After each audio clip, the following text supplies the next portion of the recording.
আসসালামু আলাইকুম রহমতুল্লাহি বরকাত। এই যে দেখেন একটা আনার ডালিম যাই বলে, এটা কিন্তু একটা গাছ আছিল, ছোট্ট গাছ লাগাইছি নিজের হাতে। সকালে ফজর নামাজের পর উঠাইলাম। সব কিছু জিনিসেরই একটা সিস্টেম আছে, শুরু আছে। আল্লাহ তোমারে আমারে সৃষ্টি করছে শুধু ঘুমানির জন্য না, আর দুনিয়া লালসা তামাশা রং তামাশার জন্য না, আল্লাহর ইবাদতের জন্য বানাইছে। শুধু খাও আর ঘুমাইছো এটা ন, আল্লাহর হুকুম পালন করতে হইব, দুনিয়ার চিন্তা করতে হইব। ফেরেশতারা না করছিল আল্লাহরে, ও আল্লাহ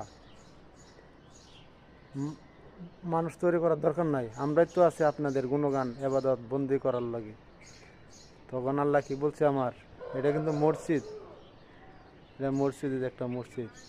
আল্লাহ বলছে, আমি যা জানি তোমরা তা জানো না। আল্লাহর কাজ কাম বাদ দিয়া ঘন্টার পর ঘন্টা সাত দোকানে মোবাইলে টিপ টেপ টেপ টেপ টেপ টেপ করতেছি।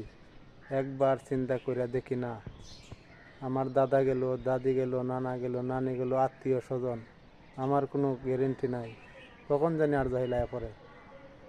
সেই কথা বাদ দিয়া আমরা সবাই মিলিয়া আল্লাহর হুকুম পালন করি, নবীর তরিকা চলি, টাকা পয়সা থাকলে হজ করি, জাগাত দেই, সবাই মিলে থাকি, সবাই মিলে থাকি সামান্য অল্প এই দুনিয়ার জন্য। এই যে একটা মোবাইল, ভালার থেকে মন্দ বেশি, ভালার থেকে মন্দ বেশি।